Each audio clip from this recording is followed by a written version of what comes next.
ഏറ്റവും അടുത്ത ദിവസം തന്നെ ആ ഇടപാട് നടക്കണം. സർ, ചോദിക്കുന്നുണ്ടൊന്നും തോന്നരുത്. ചോദിച്ചോളൂ. ഇത് നിങ്ങളുടെ കുടുംബകാര്യമാണ്. വക്കീലായി എനിക്ക് ഇതിൽ ഇടപെടേണ്ട കാര്യമൊന്നുമില്ല. എന്നാലും വക്കീലിന് ഇപ്പൊ എന്താ അറിയേണ്ടത്?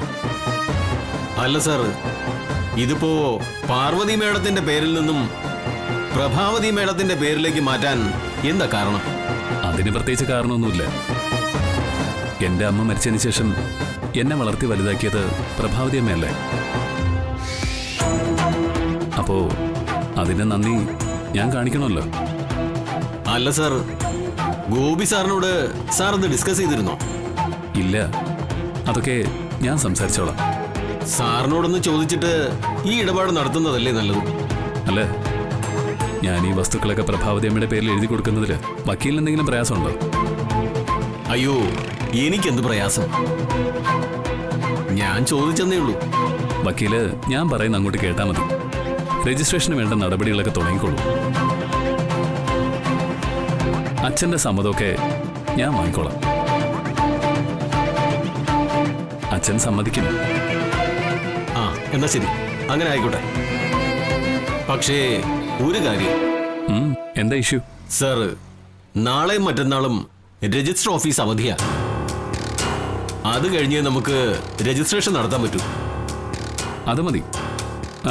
2 ദിവസം കഴിഞ്ഞിട്ട് മതി. ശരി ശരി, ഞാൻ വിളിക്കാൻ വയ്ക്കില്ലേ.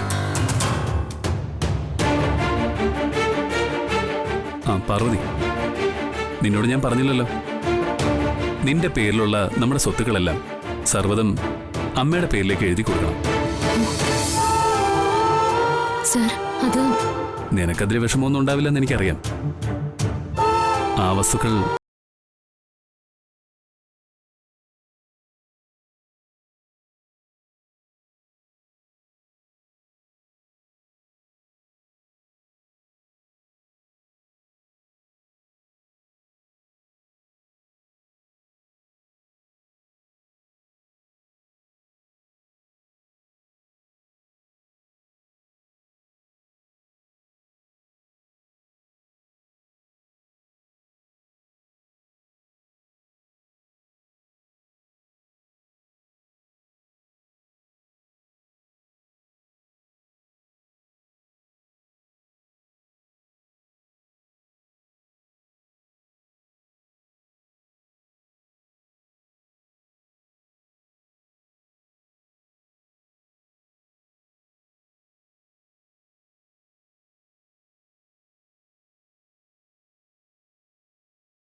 അതെനിക്കറിയില്ലായിരുന്നു. ഇന്ന് അമ്മ പറയുമ്പോഴാ അതൊക്കെ ഞാൻ അറിയുന്നത്. സർ, അതിലിപ്പോ എന്താ പ്രശ്നം? പ്രശ്നം മറ്റൊന്നുമല്ല. തൊഴിലാളികൾക്ക് പ്രഭാവതി അമ്മ ദാനം നൽകിയ വസ്തുക്കളും ചേർത്ത പാർവതിയുടെ പേരിൽ ഇപ്പോൾ എഴുതി വച്ചിരിക്കുന്ന ഇവിടുത്തെ പ്രോപ്പർട്ടീസ്. അതിൽ തൊഴിലാളികൾക്ക് പ്രഭാവതി അമ്മ കൊടുക്കാൻ നേറ്റ സ്വത്തുക്കളിപ്പോൾ അവരുടെ പേരിൽ എഴുതി കൊടുക്കണമെന്ന് പറഞ്ഞ് അവർ പ്രശ്നം ഉണ്ടാക്കുക. അത് അമ്മയ്ക്കിപ്പോൾ വലിയ അപമാനമായിട്ട് മാറിയിരിക്കുക. എന്തിനാ അങ്ങനൊരു നാണക്കേട്? എന്തിനാ അമ്മ അങ്ങനൊരു നാണക്കേട് അനുഭവിക്കുന്നത്? അതുകൊണ്ട് ഞാൻ കരുതി എല്ലാ സ്വത്തുക്കളും അമ്മയ്ക്ക് തന്നെ കൊടുക്കാമെന്ന്. അമ്മയുടെ ഇഷ്ടം പോലെ എന്താണെന്ന് വെച്ചാൽ ചെയ്യട്ടെ. ഏതായാലും അമ്മയുടെ പേർക്ക് രജിസ്ട്രേഷൻ എത്രയും പെട്ടെന്ന് നടത്തണം.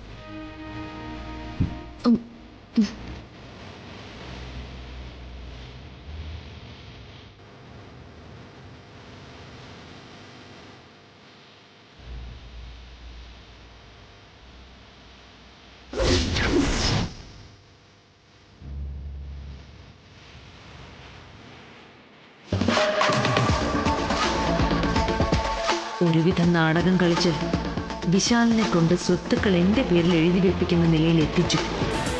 പക്ഷെ പാർവതി, അവൾ ഇതിന് സമ്മതിക്കുമെന്ന് തോന്നുന്നില്ല. ഇല്ല, തീർച്ചയായും അവൾ ഇതിന് സമ്മതിക്കില്ല. അവളെ കൊണ്ട് ഇതിന് സമ്മതിപ്പിക്കാൻ എന്താ ഒരു മാർഗം?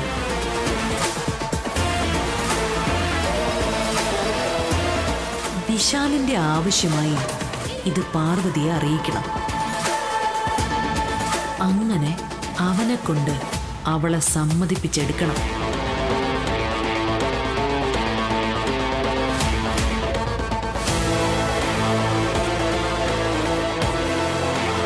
അമ്മേ,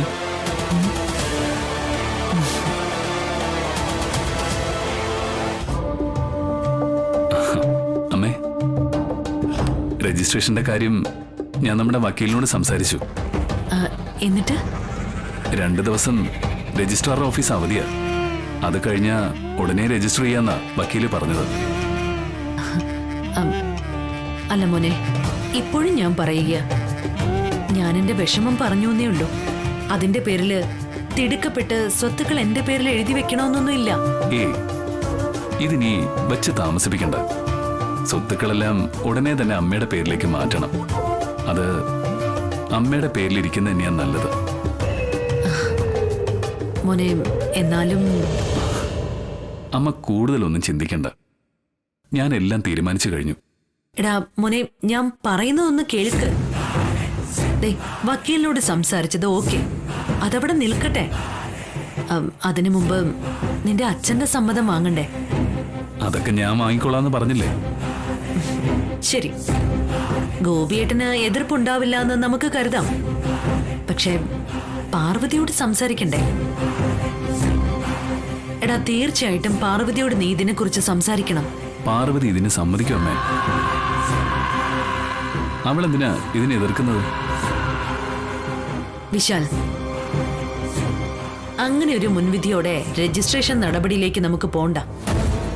പാർവതി സമ്മതിക്കുമെന്ന് വിചാരിച്ച് നമ്മളെല്ലാം പ്രൊസീഡ് ചെയ്തിട്ട് ഒടുവിൽ രജിസ്ട്രാർ ഓഫീസിൽ വെച്ച് അവൾക്ക് ഈ സ്വത്ത് കൈമാറ്റത്തിന് സമ്മതമില്ല എന്ന് പറഞ്ഞ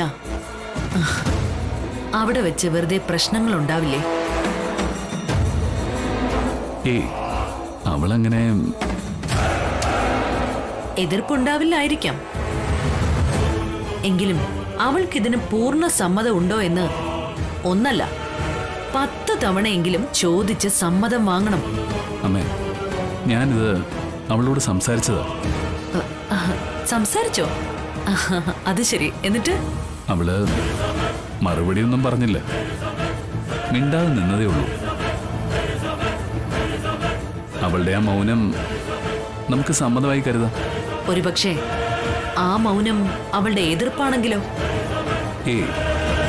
അങ്ങനെ അവൾ എതിർക്കോ? എന്തായാലും മോൻ അവളോട് ഒന്നുകൂടി ചോദിച്ച് ഉറപ്പിക്കുന്നതായിരിക്കും നല്ലത്. പാർവതി അവളുടെ നാവുകൊണ്ട് ഇതിന് സമ്മതമാണെന്ന് പറഞ്ഞ അമ്മയുടെ ഈ ടെൻഷൻ മാറുമല്ലോ. പാർവതിയെ കൊണ്ട് തന്നെ അമ്മയുടെ പേരിലേക്ക് ഈ സ്വത്തുക്കളൊക്കെ എഴുതരാൻ സമ്മതമാണെന്ന് ഞാൻ പറയിപ്പിക്കാം. അതുപോലെ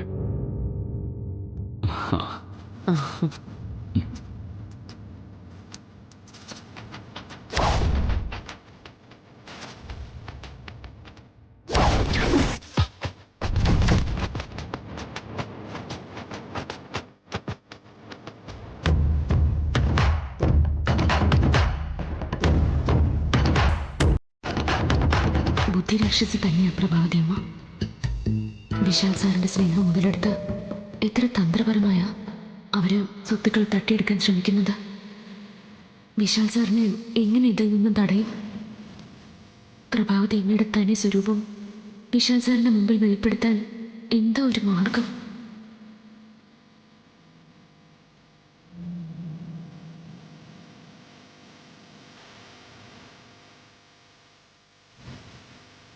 പാറു, മണിക്കുട്ടാ. പാറു, നീ എന്താ ആലോചിക്കുന്നേ? എന്തോ ഗൗരവമായ വിഷയമാണെന്ന് തോന്നുന്നു. മണിക്കുട്ടാ, ഇവിടെ വലിയൊരു ചതി നടക്കാൻ പോവാ. എന്ത് ചതി? പ്രഭാവതി അമ്മ പുതിയ എന്തെങ്കിലും പദ്ധതി ഒരുക്കുന്നുണ്ടോ? ഉണ്ട്.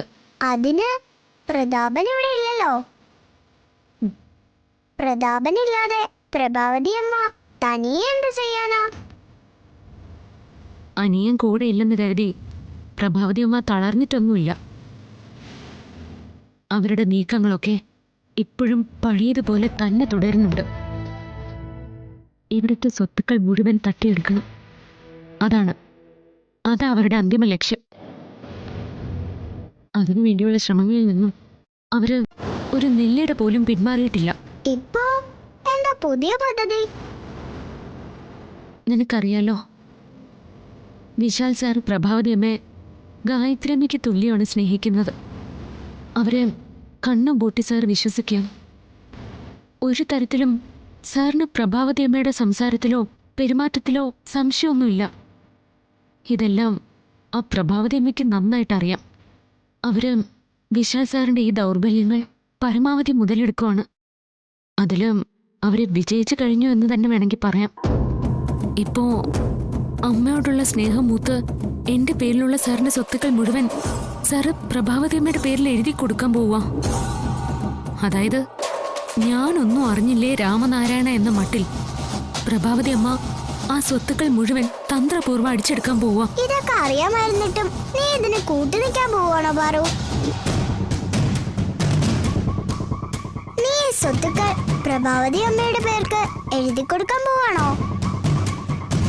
അല്ലാതെ ഞാനിപ്പോൾ എന്ത് ചെയ്യും? എൻ്റെ പേരിലുള്ള ആ സ്വത്തുക്കൾ പ്രഭാവതി അമ്മയ്ക്ക് എഴുതി കൊടുക്കാൻ പറ്റില്ല എന്ന് പറയാൻ എനിക്ക് സാധിക്കുമോ? അങ്ങനെ ഞാൻ പറഞ്ഞ ആ സ്വത്ത് കൈമാറ്റത്തിന് ഞാൻ വിസമ്മതിച്ച അത് വിശാൽ സാറിന് വലിയ വിഷമാവും. മാത്രമല്ല എന്നോട് ദേഷ്യവും തോന്നും. ഞാനും സാറും തമ്മിൽ ഇതിന്റെ പേരിൽ പിണങ്ങാനും ഇടയാവും. പ്രഭാവതി അമ്മ ചതിക്കാൻ ശ്രമിക്കുകയാണെന്ന സത്യം നിനക്ക് നിന്റെ വിശാൽ സാറിനെ ബോധ്യപ്പെടുത്തിക്കൂടെ പാറു? അതിന് തെളിവുകൾ വേണ്ടേ മണിക്കുട്ട? അതല്ലാതെ പ്രഭാവതി അമ്മ വിശാൽ സാറിനെ ചതിക്കാൻ ശ്രമിക്കുവാണെന്ന് ഞാൻ ചെന്ന് പറഞ്ഞ വിശാൽ സാർ വിശ്വസിക്കില്ല. പ്രഭാവതി അമ്മ വഞ്ചിക്കുവാണെന്ന് വിശാൽ സാറിനെ എങ്ങനെ മനസ്സിലാക്കി കൊടുക്കാൻ പറ്റും? ഞാനിപ്പോ അതാ ചിന്തിക്കുന്നത്. കുറെ നേരമായി അതിനെക്കുറിച്ച് ആലോചിക്കുന്നു. ഒരു വഴിയും തെളിയുന്നില്ല മണിക്കുട്ട. എന്ത് ചെയ്യും?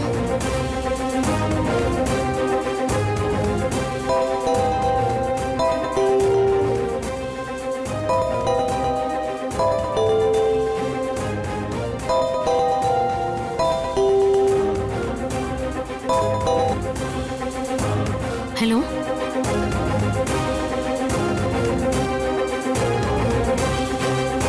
ഓ അങ്ങനെയാണോ? ശരി, ഞാൻ ഉടനെ തന്നെ വരാം.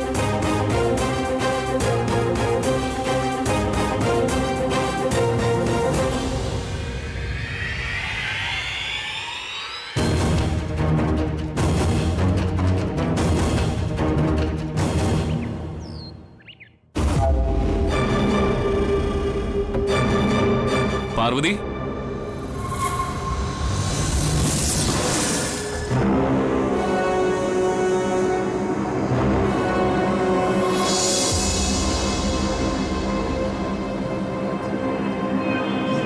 പാർവതി, പാർവതി, ചേടാ ഇവിടുത്തെ എവിടെ പോയി?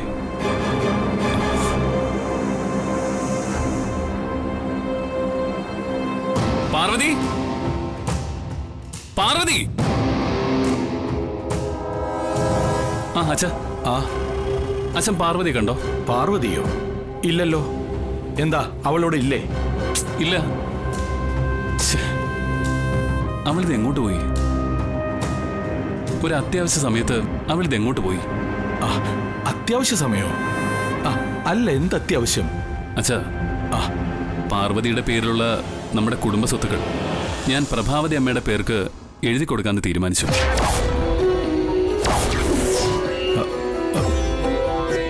അത് ഞാൻ അമ്മയോട് പറയുകയും ചെയ്തു. അന്നേരം അമ്മ പറയുക, പാർവതിയുടെ പൂർണ്ണ സമ്മതം ഉണ്ടെങ്കിലേ ഈ സ്വത്തുക്കൾ അമ്മ സ്വീകരിക്കുമെന്ന്. പാർവതിക്ക് എന്തായാലും ഇതിൽ വിസമ്മതം കാണില്ല, അതെന്തായാലും ഉറപ്പാ.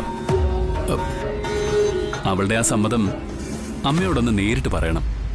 അതിനുവേണ്ടിയാ ഞാൻ പാർവതി അന്വേഷിക്കുന്നത്. എടാ, നീ എന്താടാ ഈ പറയുന്നേ? ഇപ്പൊ എന്തിനാ ഇങ്ങനൊരു സ്വത്ത് കൈമാറ്റം? ഈ സ്വത്തുവകകളൊക്കെ സ്വന്തം പേരിൽ വേണമെന്നും പറഞ്ഞ് പ്രഭാവതി നിന്നെ നിർബന്ധിച്ചോ?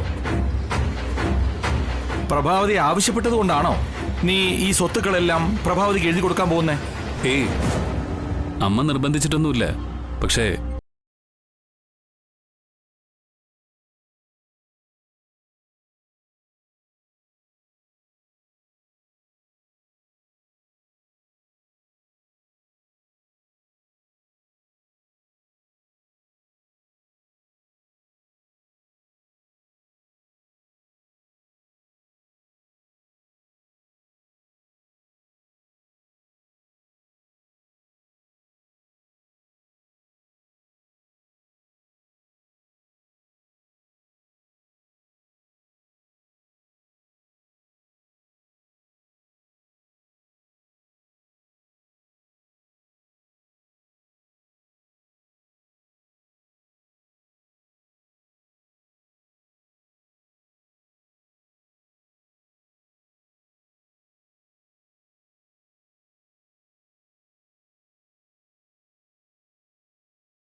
അതെ, പാർവതിക്ക് ഇതിൽ വിസമ്മതം കാണില്ലെന്ന് നീ സ്വയം അങ്ങ് തീരുമാനിച്ചതാണോ? അല്ല, പിന്നെ ഞാൻ ഇക്കാര്യം അവളോട് സംസാരിച്ചിരുന്നു. അപ്പൊ അവള് വേറെ എതിർപ്പൊന്നും പറഞ്ഞില്ല. സമ്മതമാണെന്ന് പാർവതി പറഞ്ഞോ? ഒന്നും മിണ്ടിയില്ല, മൗനമായി കേട്ടു തന്നു. അപ്പോ എന്താ അതിനർത്ഥം? മൗനം സമ്മതമാണെന്നല്ലേ? ഡാ, മൗനം സമ്മതമാണെന്ന് എങ്ങനെ കരുതാൻ പറ്റും? സമ്മതമാണോ ഇല്ലയോ എന്ന് പാർവതി തുറന്നു പറയട്ടെ. ഞാൻ എടുക്കുന്ന തീരുമാനങ്ങൾക്കൊന്നും പാർവതി തടസ്സം നിൽക്കില്ല അച്ഛാ. ഞാനേ അവൾ എവിടെയാണെന്ന് നോക്കിയിട്ട് വരാം. ഡാ,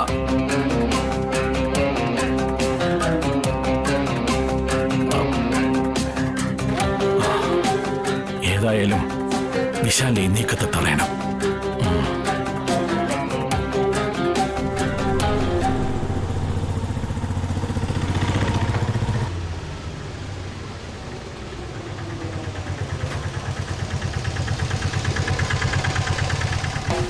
അതെ, ഈ സുകുമാരന്റെ വീട് എവിടെയാണെന്നൊന്ന് പറഞ്ഞു തരുമോ?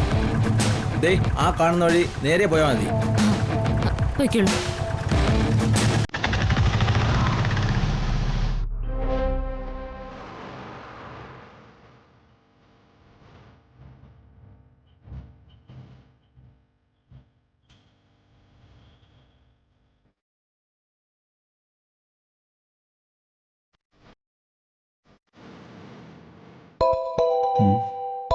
ചേച്ചിയൊന്നുമില്ല. ഹലോ പ്രതാപ, എടാ നിനക്ക് സുഖമാണോ? എന്ത് സുഖം ചേച്ചി, അവിടുത്തെ സുഖം ഇവിടെ കിട്ടുമോ? അവിടെ നിന്ന് തന്നെ ഇറക്കി വിട്ട ശേഷം ഞാനിപ്പോൾ ആകെ കഷ്ടത്തിലായെന്ന് പറഞ്ഞാൽ മതിയല്ലോ. ചേച്ചി എന്നെ ഹെൽപ്പ് ചെയ്യണം. എങ്ങനെ അവിടേക്ക് തിരിച്ചു കയറാനുള്ള ഏർപ്പാട് ചെയ്യണം. ഇല്ലെങ്കിൽ എൻ്റെ ജീവിതം അവതാളത്തിലാവും. എടാ നീ സങ്കടപ്പെടണ്ട, നിന്റെ വിഷമമെല്ലാം ഉടനെ തന്നെ നമുക്ക് മാറ്റാം. നമ്മുടെ പദ്ധതികളൊക്കെ എത്രയും പെട്ടെന്ന് തന്നെ നടപ്പിലാകും. ഉറപ്പാണോ ചേച്ചി? ആ, ഞാൻ കരഞ്ഞു പിഴിഞ്ഞ് സകല അഭ്യാസങ്ങളും എടുത്ത് ഇവിടുത്തെ സ്വത്തുക്കൾ മുഴുവൻ എൻ്റെ പേരിൽ തിരികെ എഴുതി തരാമെന്ന് വിശാലിനെ കൊണ്ട് ഞാൻ സമ്മതിപ്പിച്ചിട്ടുണ്ട്. സ്വത്തുക്കൾ എഴുതി തരാമെന്ന് വിശാൽ സമ്മതിച്ചോ? സമ്മതിച്ചടാ. അതെങ്ങനെ ചേച്ചി? ചേച്ചി അതെങ്ങനെ ഒപ്പിച്ചെടുത്തു? അതൊക്കെ ഉണ്ടടാ, എല്ലാം നേരിൽ കാണുമ്പോ നിന്നോട് വിശദമായിട്ട് പറയാം. അപ്പൊ പാർവതി അവള് സമ്മതിച്ചോ? വിശാലിനെ കൊണ്ട് അവളുടെ സമ്മതവും ഞാൻ വാങ്ങിച്ചെടുത്തു. പാർവതി സമ്മതിച്ചോ? ചേച്ചി, എന്റെ ഇതുവരെയുള്ള അനുഭവം വെച്ച് ഞാൻ പറയാ, പാർവതി മനസ്സുകൊണ്ട് സമ്മതിക്കാൻ തരവില്ല. ഇനിയിപ്പോ സമ്മതിച്ചിട്ടുണ്ടെങ്കിൽ അത് സൂക്ഷിക്കണം. അതിന്റെ പിന്നിൽ എന്തോ കളിപ്പീരുണ്ട്. എന്തെങ്കിലും പണിയുണ്ടാവും. ചേച്ചി സൂക്ഷിക്കണം. അവളെ അങ്ങനെ പൂർണ്ണമായും വിശ്വസിക്കണ്ട. ഇല്ലടാ, ഇപ്രാവശ്യം അവൾക്ക് അങ്ങനെ എന്നെ പറ്റിക്കാൻ പറ്റില്ല. വിശാലിനെ കൊണ്ടാ ഞാൻ അവളെ ലോക്ക് ചെയ്തിരിക്കുന്നത്. അവസാന നിമിഷം സ്വത്തുക്കൾ എനിക്ക് തരാൻ പറ്റില്ല എന്ന് അവള് പറഞ്ഞാൽ വിശാലിന്റെ തനി ഗുണം അവള് കാണും. അവൻ അവളെ പൊരിക്കും. അവനും അവളും തമ്മില് കലഹം നടക്കും. അത് ഞാൻ മുതലെടുക്കും. രണ്ടുപേരും തമ്മില് ഈ സ്വത്തിന്റെ പേരിൽ വഴക്കുണ്ടായാൽ അതിനെ ഞാൻ ആളിക്കത്തിച്ച് ഡിവോഴ്സിന്റെ വക്കിലെത്തിക്കും. ഒരു കൈയില് സ്വത്തും ഒരു കൈയില് ഡിവോഴ്സും വെച്ച് പാർവതിയോട് വിലപേശും. അപ്പോ അവൾ എന്ത് ഡിസിഷൻ എടുക്കും? അവൾക്ക് എന്നും വലുത് വിശാലല്ലേ? അവൾക്ക് അവനെ മാത്രം മതിയല്ലോ. അതുകൊണ്ട് അവള് സ്വത്തുക്കളെല്ലാം താനെ എന്റെ പേരിൽ എഴുതി വെച്ച് പത്തി മടക്കിക്കോളും. പ്രതാപ, അതിനി അധികം നാളുകളില്ല. നീയൊന്ന് വെയിറ്റ് ചെയ്യടാ. സ്വത്തുക്കളൊക്കെ എന്റെ കൈവശം ഒന്ന് വന്ന് ചേർന്നോട്ടെ. അന്ന് നിനക്ക് പിന്നെ സ്വതന്ത്രമായിട്ട് ഇവിടെ വന്ന് കയറാമല്ലോ. ഇതൊക്കെ നടക്കുമോ ചേച്ചി? നടക്കൂടാ. ഈ പ്രഭാവതി അത് നടത്തിയിരിക്കും. നീ കാത്തിരുന്ന് കണ്ടോ. നിന്നെ ഞാൻ പിന്നെ വിളിക്കാം. ശരി ചേച്ചി.